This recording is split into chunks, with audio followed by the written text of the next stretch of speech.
Мы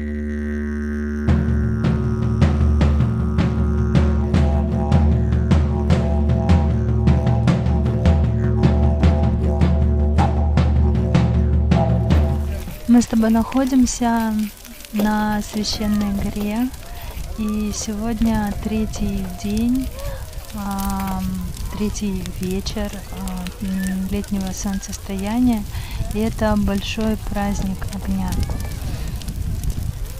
Мы находимся на горе, которая возвышается над мирным священным озером Хубсугул, и мы сейчас на юге этого озера. Этот костер собирался в течение всего дня, и он огромный, видишь, почти двухэтажный дом.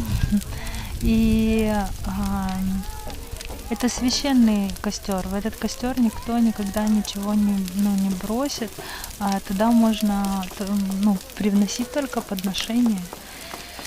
И уже когда сядет солнце и начнут густые сумерки растворяться в этих прекрасных пространствах, и вечно синее небо будет становиться все более темным, запалят костер и будут кричать: «О, хоре, хоре, хоре, хоре!»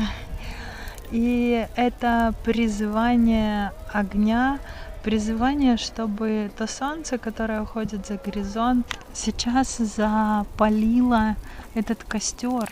Этот костер считается священным, потому что он выжигает все тяжелое, он наполняет душу светом, и считается, что если ты будешь на этом костре, то твоя душа обновляется, и новый свет ты понесешь в свою юрту, в свой очаг, в свой дом. И в течение всего вечера люди будут влюбляться в этот огонь, наполняться, восхищаться его красотой, танцем пламени на поленьях. Шаманы заведут снова свой ритуал, обряд, и снова они будут звать своих ангонов, призывать духов, предков, чтобы они пришли и порадовались костру.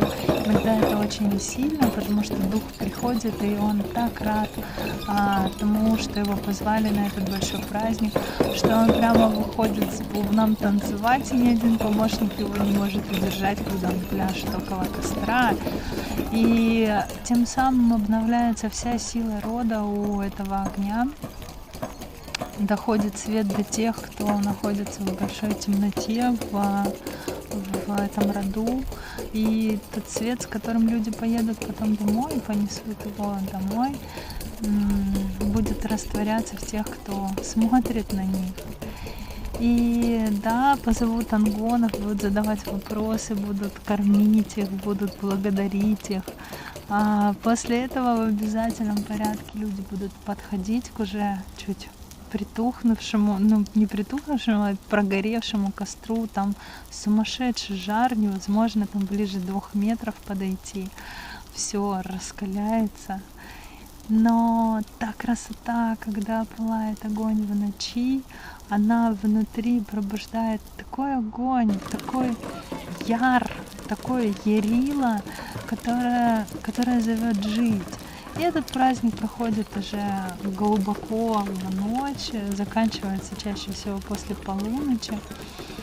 Всегда остается кто-то, кто хранит эту историю до рассвета.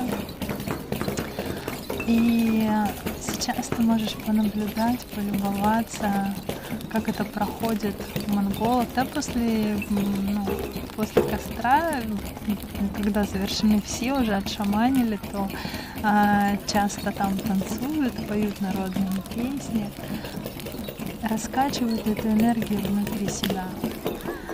Полюбуйся и ты, как прекрасен огонь летнего солнцестояния.